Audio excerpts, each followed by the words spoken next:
You might ask why we're here today. Well, first of all, my name is Tom Steenson. I'm the lead attorney for the Chasse family. To my left is Tom Schneiger, one of the trial lawyers in the case. As you know, the case settled. We are now able for the first time, because of the fact the case is not going to trial and documents have now been released that were kept away from the public by the Portland Police Bureau and the city, to talk about things. The reason we're here goes right back to what the family first said in 2006 following the death of James Chasse Jr. And that is, they were looking for the truth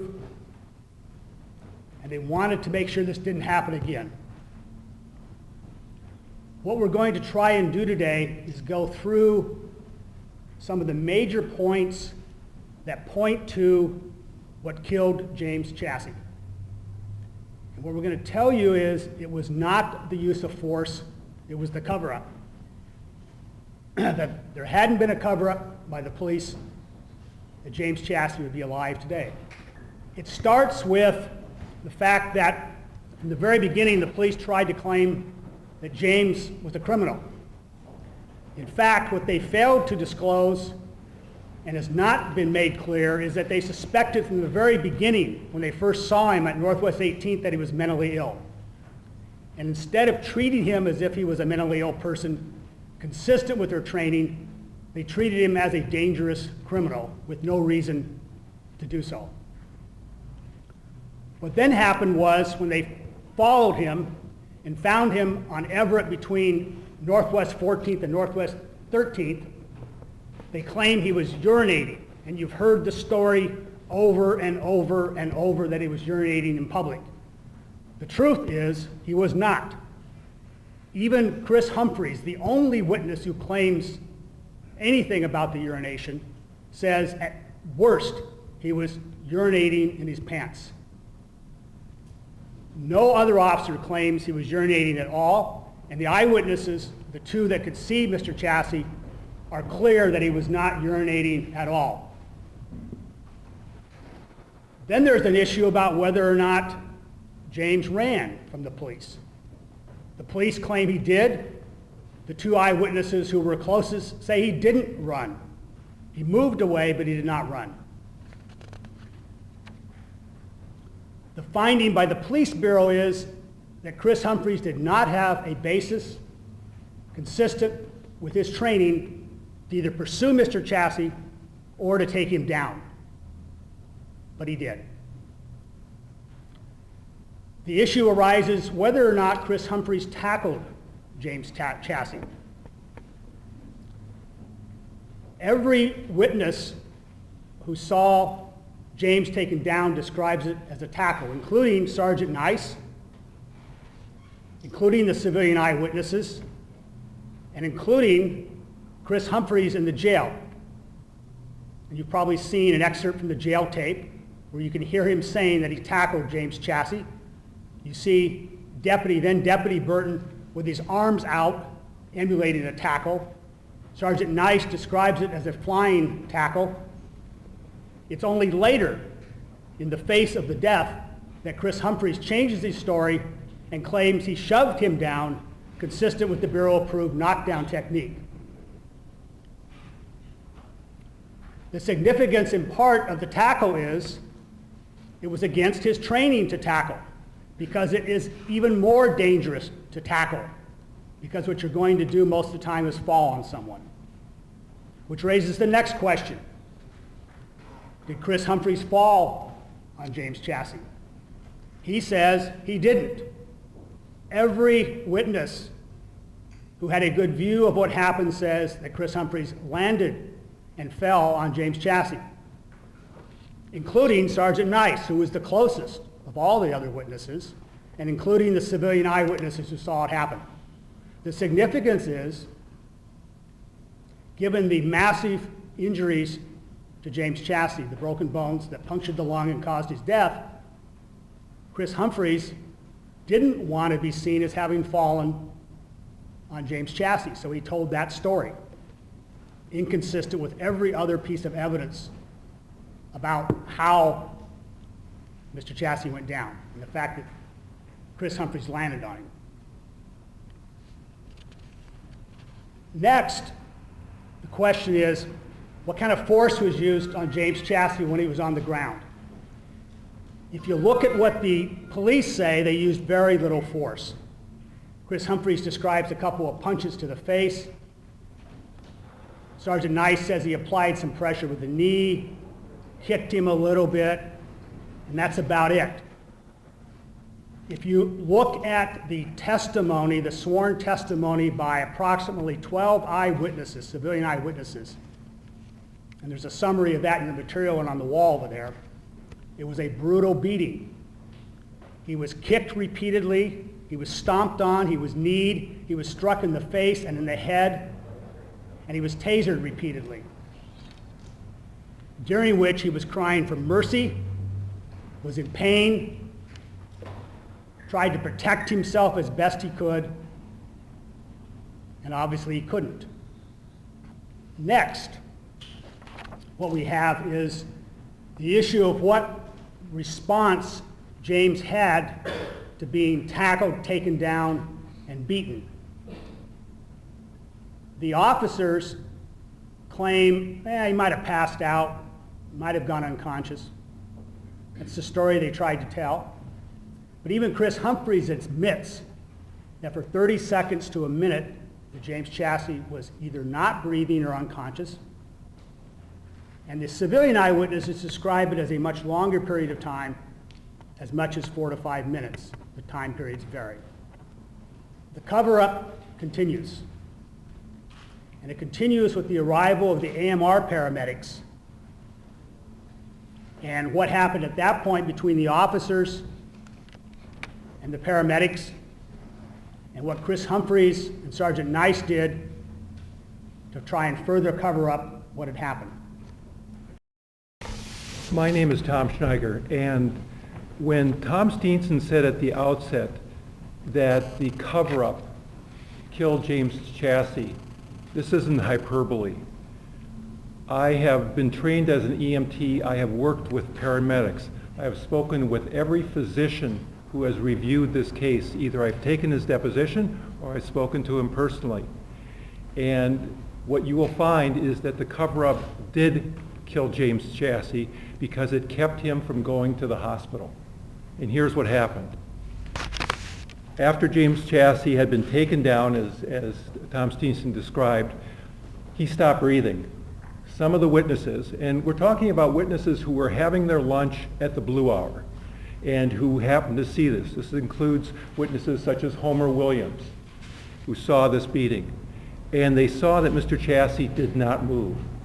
He did not move for a considerable period of time. Some of them said 3 to 4, maybe 5 minutes. And they also noticed that his skin color turned blue. At some point, the police officers who were on top of him got off of him, and sometime after that, he awoke. He came to again. By this time, the police had already called the paramedics. They attempted to call back to downgrade the call because they called it an emergency. They thought he was dead, as did the witnesses. But it was too late. The paramedics showed up. The fire came shortly thereafter. So when the paramedics came up to them, they came to go to Mr. Chasse, and the first thing that happened is that Sergeant Nice approached the paramedics and they said, "Do you want us to transport?" And that's what paramedics do. When you're called on a call like this, you typically transport the patient to the hospital. And Sergeant Nice said, "No, he's going to jail. Check his vital signs.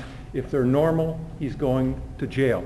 That means check his pulse, check his blood pressure, and see if he's breathing. He obviously was breathing. He was conscious. He had a blood pressure. So the paramedics said, "What happened?" And Sergeant Nice told the story. We had been chasing him for 2 blocks. We caught up, we arrested him, and that's it. So the paramedic said, "That's it? There's nothing else?" Because they saw there were bruises about his face. He said, "That's it." So they checked the blood pressure, they checked the pulse. They noticed that Mr. Chasse was disoriented. The physicians think the reason he was disoriented had to do with the fact that he was kicked in the back of the head. and the autopsy showed a large hematoma on the back of his head. They asked, what's going on here? Was there any trauma? Did he, was this a hard takedown? No, there was no trauma. Did he stop breathing? No, he didn't stop breathing. Well, these officers knew, and Sergeant Nice knew. Sergeant Humphreys, you'll see in his deposition, admits that Chasse had not been breathing for 30 seconds to a minute, and yet they told these paramedics nothing about the fact that he had stopped breathing. There's other information that paramedics rely upon to be communicated to them. They can't do an interrogation, and they rely upon on medical information that's important. Has he gone unconscious? Was he subjected to trauma? Well, we know he was subjected to trauma, and we know that he went unconscious, but they were told neither of these things. The other thing they were not told was that a taser was used on Mr. Chasse, and nothing was said. Sergeant Nice knew that a taser had been repeatedly used, and he said nothing about it.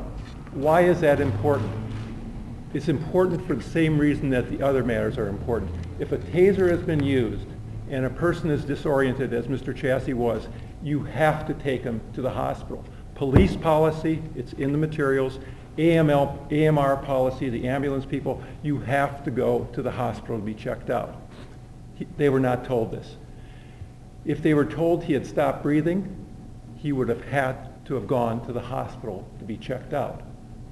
If they had been told about trauma, the paramedics, all they have are their hands. They don't have x-ray machines. They have no way of determining if there are internal injuries. Automatically, he's got to go to the hospital to be x-rayed and examined. None of this was told to these paramedics, and every one of those factors would have required that the paramedics transport. Now, it was more than withholding information. While the paramedics were, yes, thank you. While the paramedics were examining Mr. Chasse and trying to figure out why he was disoriented, Officer Humphreys comes up to the scene and he holds this up and says, "Sarge," to Sergeant Nice, "I found the rock of cocaine," and holds up a baggie like this with a rock of cocaine. Did this affect the paramedics? You bet it did. Because they're trying to figure out, why is this man disoriented? Cocaine intoxication. It's right in the report. Look at their report. They say cocaine intoxication. Now, there were no other signs of that, but these paramedics are just as susceptible as you and I are to suggestion. And a rock of cocaine is found on him, and they're thinking, aha, that's why he's disoriented. About the same time, another officer goes to one of the witnesses who is complaining. She's a school teacher from San Francisco who's complaining about the fact that they beat up this man so badly. And the police officer volunteers, well, you know what? This is the type of people we have to deal with. He's got 12 prior cocaine convictions. 14 prior cocaine convictions. Now, this was a lie, and that was a lie. That was a lie because they didn't even know Chasse's name at the time. They hadn't even looked at his wallet to look at his identification. They had no idea who he was. But why did they make this up about 14 prior cocaine convictions? You have upset individuals who are watching from the Blue Hour and saying, wow, why did they beat this guy up? You know what? He's not worth your consideration. He's got cocaine. He's got prior cocaine convictions. Don't worry about him. That was a lie. James Chasse had no drug convictions, much less 14 cocaine convictions. This baggie of cocaine that Officer Humphrey showed to the paramedics and announced to his sergeant, well, we don't really know what it was. What we do know is that when we got to the deposition with the evidence envelope, and it was sealed as evidence envelopes are sealed, and we opened it up, we ripped it open. This isn't the same bag, but it's what it was. And we looked at the baggie. There was nothing in it. It had disappeared. Whatever had been in there had disappeared. Now this had been in police custody in the evidence room, and it had disappeared. Well, Deputy Burton, who was there, said, that wasn't cocaine, those were breadcrumbs. It was a sandwich bag, those were breadcrumbs. Well, why would they say that? Why would it disappear? Because they wanted to show that this man was not worth the paramedics or anyone else's consideration. And you know what? It worked. Because when they dragged James Chasse, you see that picture up there? That's them dragging him in from the jail. That's how they took him from the scene, with his multiple fractured ribs and his fractured left shoulder. They carried him, and the officer said, we packed him out. And for those of you who don't hunt, that's what you do to a deer, and that's how you carry a dead deer. We packed him out. They carried him out like that, like an animal, in front of everyone else, and he was moaning in pain. And you know what happened? Not the paramedics from AMR, but one of the medics at the scene started mocking him. Oh, that must hurt. A witness, you'll see in the witness statements, notes that. Oh, that must hurt. They had gotten to them. They had shown that this man is just another one of those people on the street that urinates on our streets, that uses drugs, and that we have to deal with. Why did this make a difference? Well, the paramedic said his vital signs are normal. We can't examine his insides. And they went to the sergeant and said, you know what, his vital signs are normal, but we'll transport him to the hospital, because that's what we do. And the sergeant said, no, he's going to jail. And within seconds, the officers grabbed him up roughly and took him off to the car, as if they had any second thoughts that was going to end right there. And off he went to the jail. Now, that, you may say, well, why, what difference does it make if he goes to the jail or goes to the hospital? At the hospital, he'd be x-rayed, he'd be examined by an emergency room physician. In the jail, they have no x-rays. There are no physicians. There are 2 overworked nurses. And these nurses do not often do the examination until hours and maybe a half a day after the prisoner is brought in. So what happens? The prisoner is in jail, in a cell, maybe with other prisoners. And later he's found, 6 hours, 8 hours, 10 hours later, to have injuries. How did they happen? Maybe he fell off his bunk. And I've heard this over the years in cases where people have complained of injuries and they're found in the jail. He fell off his bunk. He did it to himself. Maybe another prisoner beat him up. We don't know. Time was the ally of these police officers. Had he been taken promptly to a hospital, there would have been no question whatsoever. Witnesses saw him beaten. He's taken to the hospital. He has multiple rib fractures, and we know where it happened. In the jail, hours go by, who knows what happened. So that was the plan. And this plan continued, and I'll turn it over to Tom. This plan continued when they got to the jail. Because when Sergeant Humphreys took him into the cell and laid him down and took the handcuffs off, and they put him in an isolation cell. This is a dangerous man we have here. They put him in an isolation cell, and Mr. Chasse stopped breathing again. What did Officer Humphreys do? He walked out of the cell, said, call the nurses, didn't stay at his side, didn't turn him on his side, didn't do anything to help him, went over, washed his hands. The nurses came about 30 seconds, and a minute later, they saw that he went into seizures. And they said, what's going on? What happened to this guy? He said, we don't know. The medics checked him out on the street. He was normal. He didn't say, I fell on top of him. He didn't say, this is the second time he had stopped breathing. He didn't say, we had tasered him. They said nothing. They said, we're surprised. So the nurses didn't even go in and examine him. They said, we're not taking him. Take him away from us. And so they hooked him up, same way, put him in the car. And it was in the car on the way to the furthest hospital that they could take him to, that would be Portland Adventist Hospital, that he stopped breathing in the back seat for the 3rd time. And this time they continued to drive, and they went to 33rd Street. They had called the paramedics. They did one round of trying to do CPR, and hooking up an electrical defibrillator, and they stopped. And when the paramedics showed up, the two officers were standing at their car. Mr. Chasse was lying by himself, unattended, not breathing. No continuous CPR for him, as is recommended by everyone. They were standing there talking among themselves, and when the paramedics said, well, give us the history on this, they said he was beaten up in an altercation in Northwest, and he stopped breathing in the car. They said, well, give us some more details. They said, we don't want to say any more. They were already on to the next story. It's probably the one time that they did tell the truth. That is, that he was beaten up in an altercation. It wasn't an altercation, but he was beaten up in Northwest Portland. And James Chasse was pronounced dead shortly after that. Some 60 minutes after the first time that he encountered the police.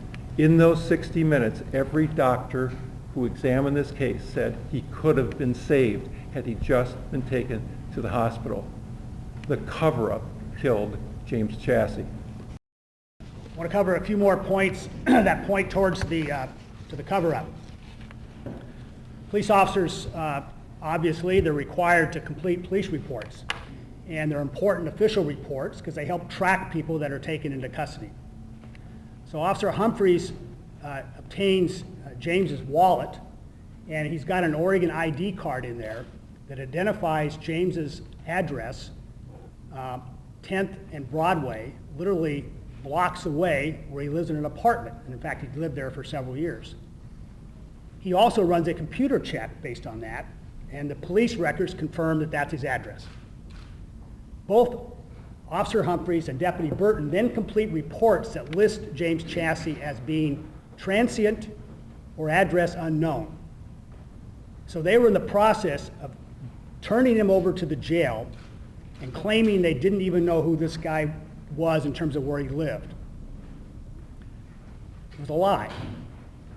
And why would they lie? To keep him homeless. Again, to degrade him, to make him less than someone the jail would really care about dealing with. Literally, the cover-up continues before they take him into the jail. Chris Humphreys calls for the use of a spit sock. And a spit sock is a nylon mesh device used to cover people who are spitting or biting. Now, James Chasse was screaming in pain, but he wasn't spitting, he wasn't biting, and literally, Chris Humphreys covered up Mr. Chasse's head so when the nurses did see him in the jail, other than seeing a bloody spit sock because he was bleeding, they couldn't see the extent of the injuries to his head where he'd been struck repeatedly. And the spit sock was kept on literally up until the time they pulled off the freeway at Northeast 33rd. Outside the jail before they leave, one of the Transit Division shift sergeants, Sergeant Gonzalez, who's heard about something happening, walks up to their car before they leave. He notices that James is breathing hard. And you would think what the officers might share with their shift sergeant is what was going on, what had gone on. Because he'd stopped breathing twice, and now he's having trouble breathing hard. They tell the sergeant nothing and simply drive away. You also have a text message from Chris Humphreys 20 or 30 minutes before they get to the jail. Not from Chris Humphreys, but it's a text mail from another shift sergeant, a Sergeant O'Keefe. Chris Humphreys, in the photograph where the officers and the paramedics are circled around Mr. Chasse, you can see Chris Humphreys on the phone. He's about a 3-minute phone call. And he's talking to Sergeant O'Keefe. He's obviously telling the sergeant what happened. And we don't know exactly what he said, but what we know is what Sergeant O'Keefe's response was. His text message response was, "Glad you're okay," referring to the officers being okay, and he isn't. Obviously referring to Chris Humphreys knowing that James Chasse was not okay. But again, as Tom described, none of the officers stepped up and told the paramedics the extent of the force they used, the nature of the takedown, how many times he was struck, or the symptoms in terms of the not breathing and being unconscious that James then suffered. We also then know that when James, for the last time, stops breathing, just as they're entering the freeway, they're taking him into the farthest hospital they can find, Portland Adventist. So they're just starting to get on I-84, and James goes white in the back seat, and he's not breathing. Now, can you imagine not calling for medical help if your child or your loved one was in that condition? But what do the officers do? Do they call and say, we're going to get off the freeway at Northeast 33rd. We really need some help? No.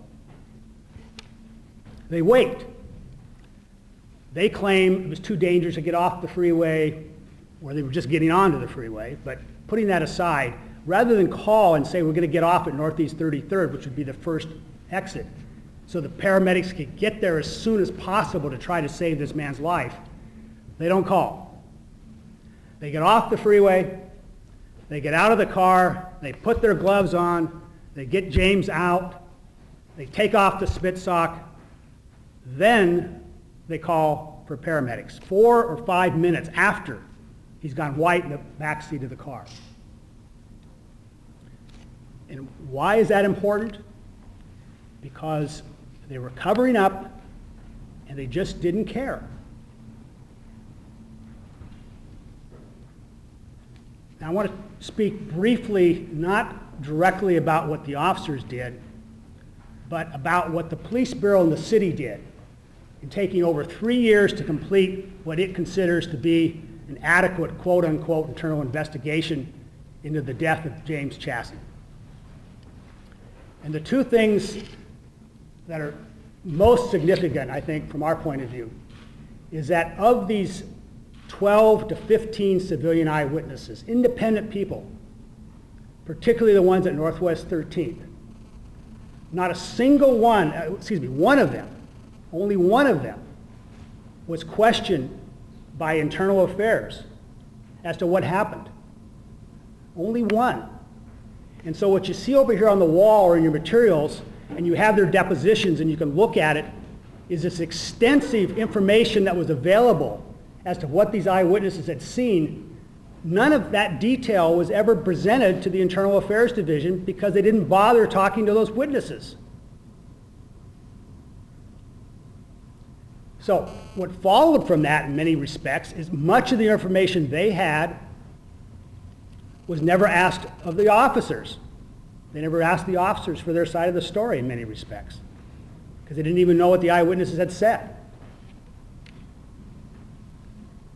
The other main point is the training division completed pretty quickly its review, just assuming the officers were telling the truth, its review of the force issues, just the force issues. And that was completed by October of 2007. It's the last blow up on the wall over there.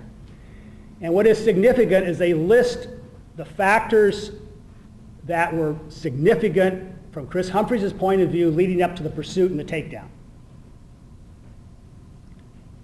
They don't list his mental illness or the fact that Chris Humphreys suspected mental illness because Chris Humphreys isn't really talking about that. But they list the urination, the supposed urination in public. And the training division concludes that it was inconsistent with his own training to pursue him and to take him down. Not surprising. Yet, a year later, when this report, this review by the training division for the Portland Police Bureau made perfect sense, is given to the Use of Force Review Board in this process leading up to discipline or no discipline or whatever.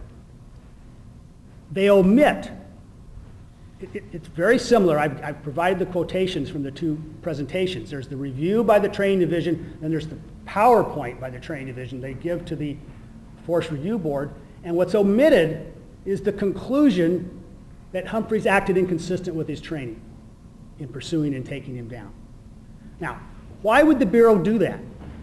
There are citizens on this use of force review board. Why would they hide a critical conclusion like that? Well, it may be because they were in litigation. It may be because they didn't care. But I will tell you this, there isn't a shred of evidence that I've been able to determine or find that either Chris Humphreys or anyone in this Bureau has ever been told that he shouldn't have pursued and he shouldn't have taken him down. And the last question that all of this, I think, raises is, why are these officers still working? Why weren't they terminated? And what that leads to is what we started out with. The cover-up is what killed James Chasse. And the question is, what standard do we expect our police bureau to live up to? And if the standard is that the things that we've shared with you today about the deception, the lies, the planning of the drugs, and the cover-up is okay, then what does that say for public safety? And what does that say for the next person, walking down the street, minding his own business?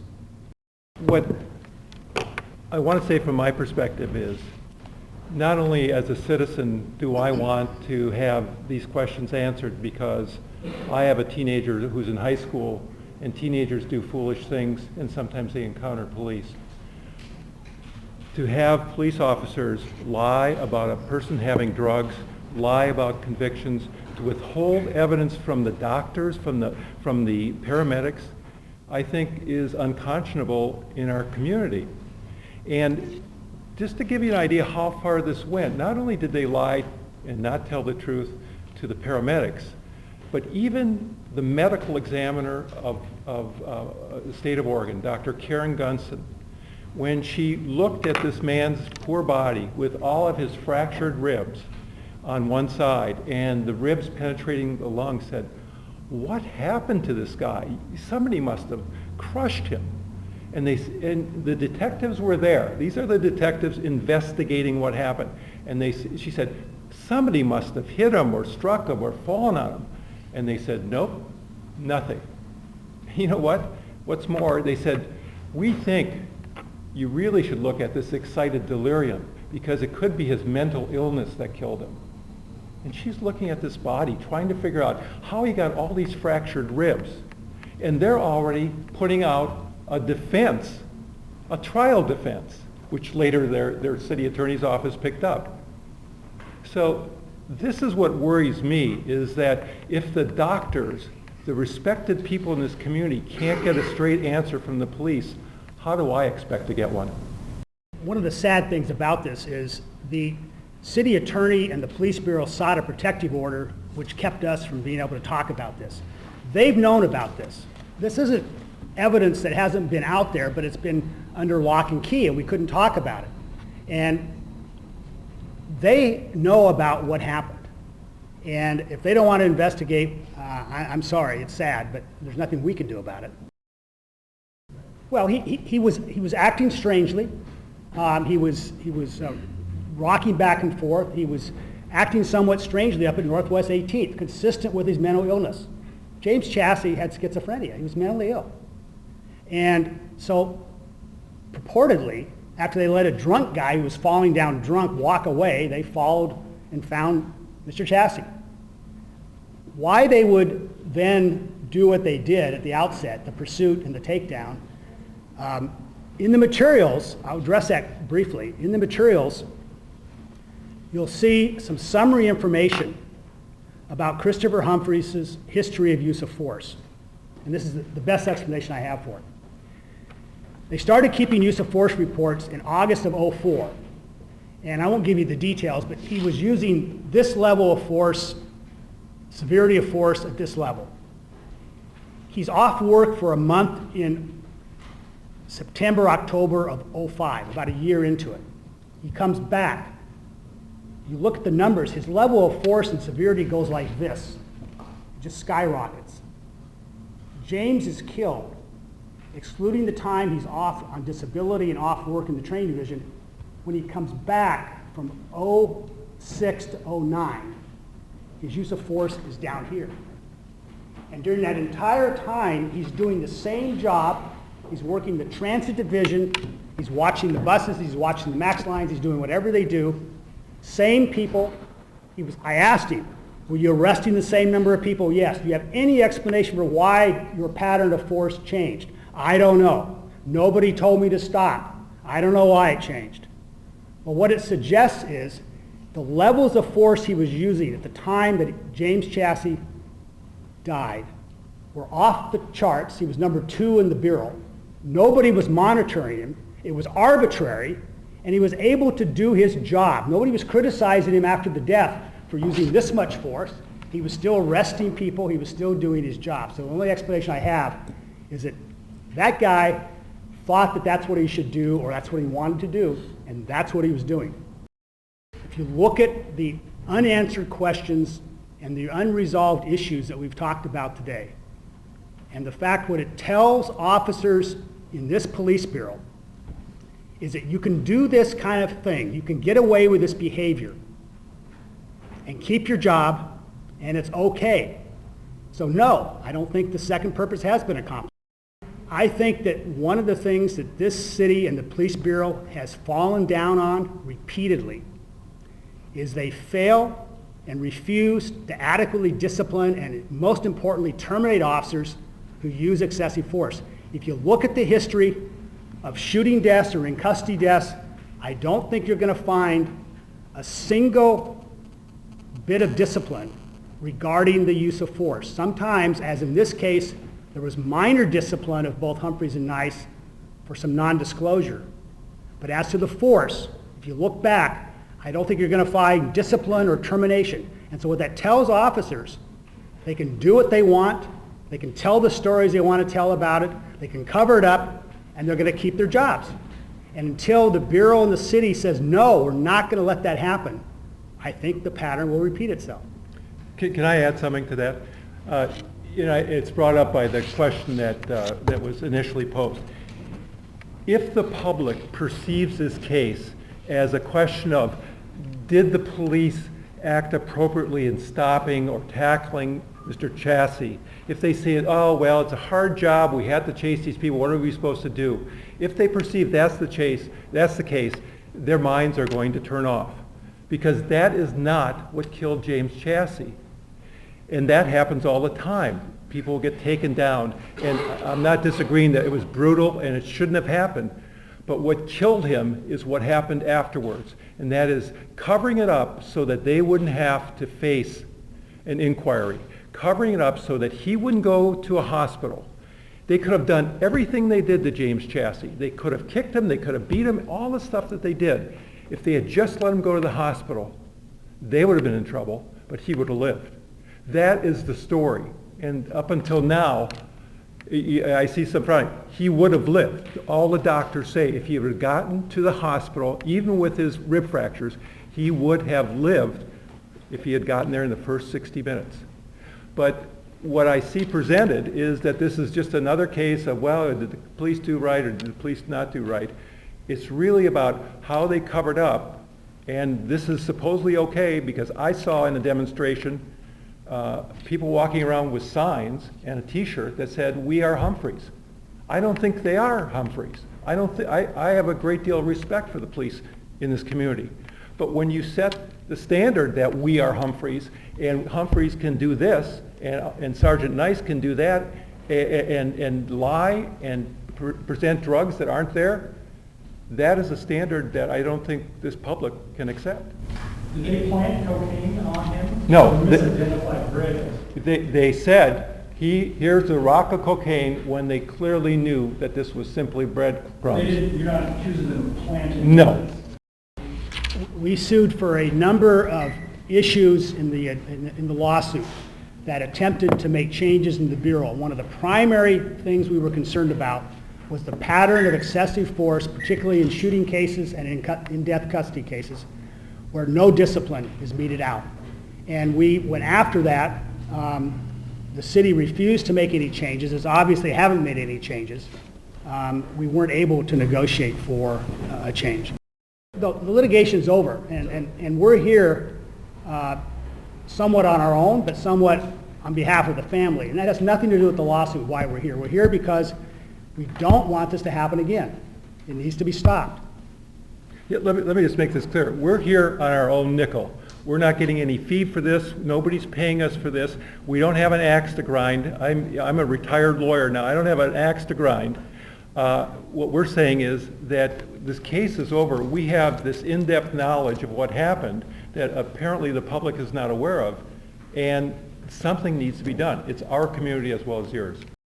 We believe we would have gotten a verdict against the officers individually for a violation of James's constitutional rights. Historically, the Bureau doesn't do anything about that. Even when there are findings against the police in court, they don't discipline, they don't terminate, nothing happens. So would it have been a better result? I'm not sure it would have affected the outcome in terms of the officers involved or the city's policies. I don't know. The other individuals that were named were the paramedics at Northwest 13th and the jail nurses. And as we've described, there was a conscious effort made by the officers not to tell them what had happened. And they were kept out of the loop, so to speak.